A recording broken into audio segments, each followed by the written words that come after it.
G'day guys, Mark here and welcome to More Than a House. In this episode, I'm going to show you how you can install a splashback in your kitchen for around about $100.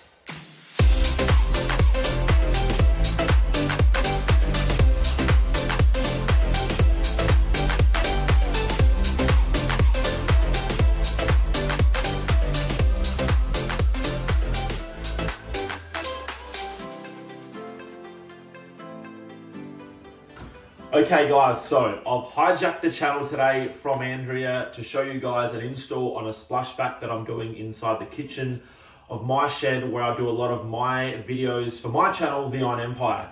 If you're not already a subscriber, check out The Iron Empire, and if you're into cars, it might be your thing. But today we're doing an install on the splashback, which I've been wanting to do for so long. The kitchen's sort of more or less done, and this was sort of the last piece of the puzzle.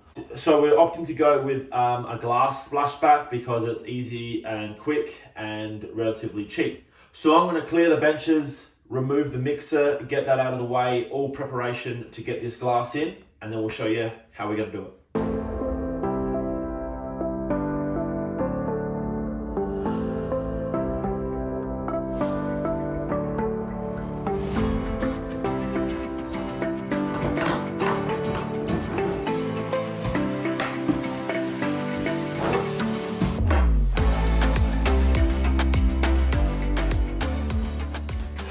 Okay, so the bench is all clear now, the mixer tap is down, out of the way, and I've gathered all the tools and materials I'm going to need to make this thing happen.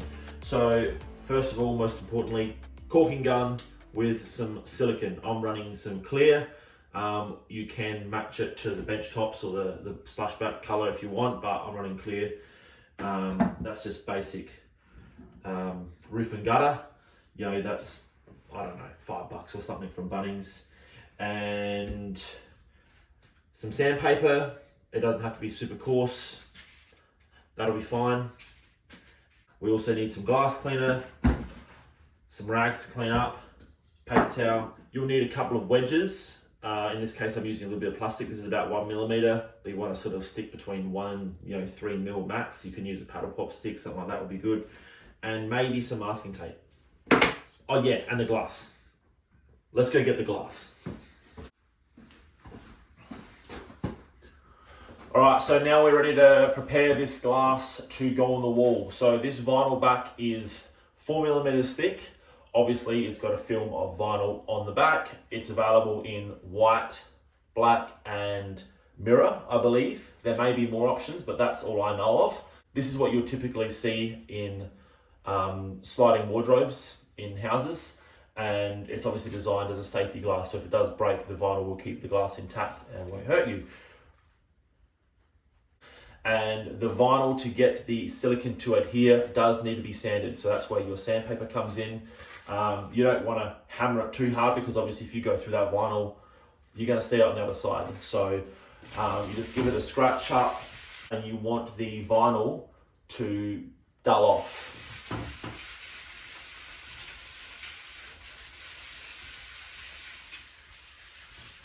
Now you don't have to do the entire back, you can just do some sections, some strips or whatever you want to sort of get. You want to get some silicone every sort of couple of 100mm. Okay, so you can see now the glass is all prepped up. We've just taken some shine off of the vinyl in the sections we're going to put some silicone down. But before I start pumping out some silicone, getting all trigger happy, I'm just going to pop it in place and make sure it fits. I usually measure once and cut twice. Hopefully that's not the case today.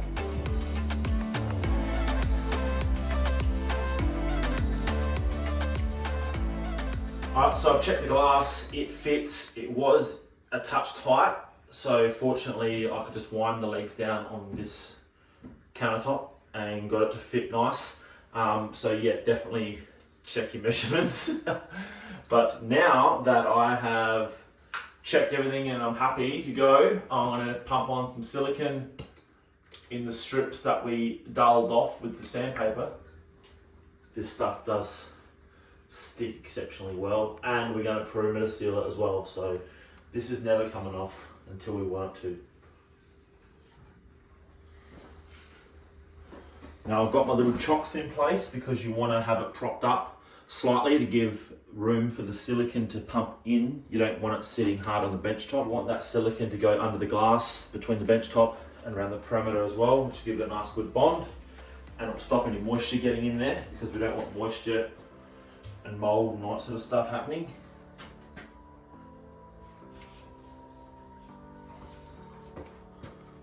Now this is where two people comes in handy, but you know, I'm a stubborn bloke.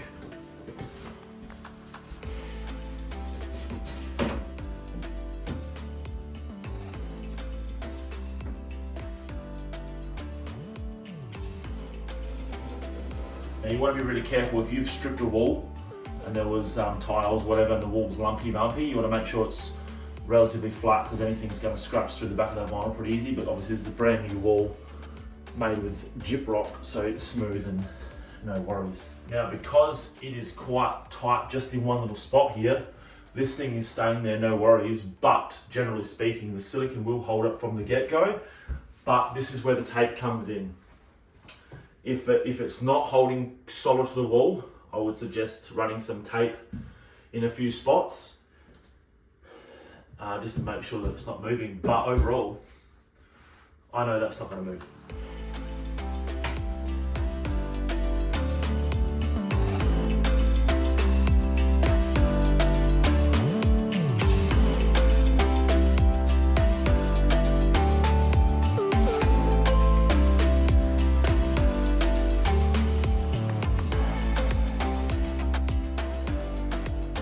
Alright, so I'm going to show you how to paddle this silicone off properly. Don't get out the masking tape, none of that stuff. You want to go on with the surface and everything dry and make sure it's really dry prior to applying the silicone. You want to hit this thing with a window cleaner so that when we paddle this off, it's not going to stick to the sides. It's going to come out perfect. Now a professional would use a paddle. You can even use a paddle pop stick, but I'm not a professional, so I'm using my finger. But it will get a really nice job. You want to put the silicone on a napkin or something like that, because this stuff seriously goes everywhere.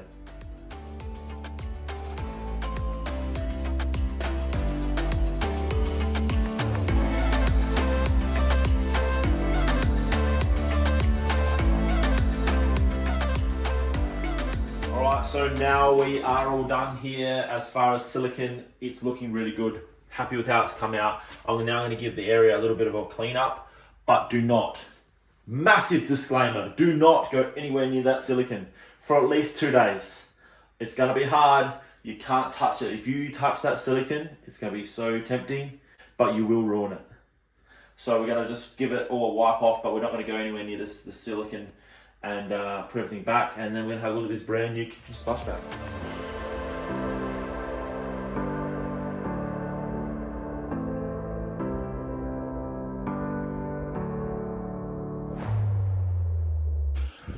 Bonus tip, I have to mention before the end of this video, if you spill or drop any silicone on the ground,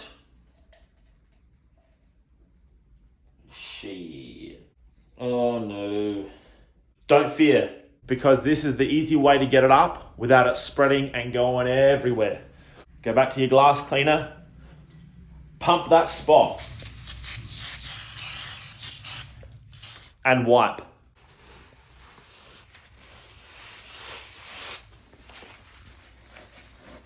Doesn't leave any residue and it doesn't spread around on the ground. Pro tip. Okay, so there you have it, the $100 glass splashback install. Really happy with how it's come out. Now we'll run over a couple of key things you have to know before doing this. First of all, this vinyl glass cannot be used in front of a cooktop. The heat is too much. So if you've got a cooktop in this area, you're gonna have to go with a custom panel, which can get expensive. So this is great for this scenario only. Obviously it's also good for showers, laundries and stuff like that, but once again, if you've got a stove, you're going to have to do something different in that area. Now this glass retails for approximately $100 a square meter. This panel here is a fraction over a square meter, and the other materials were next to nothing. Silicone, tape, and sandpaper. All stuff you've probably got around the house if you're a DIYer. Otherwise, all that stuff is dirt cheap. Now, I do have to say a massive thank you and shout out to my cousin Guy from Australian Independent Glass, who got the glass sorted for me, and also my uncle Mark, who has taught me everything that I know about glazing. And as you can see, things like this, there are a few tricks and a few tips that are handy, but it's not rocket science and you can do it at home. So that's going to be a wrap for this time round. Come back next time for another upcoming episode of More Than a House. Cheers, guys.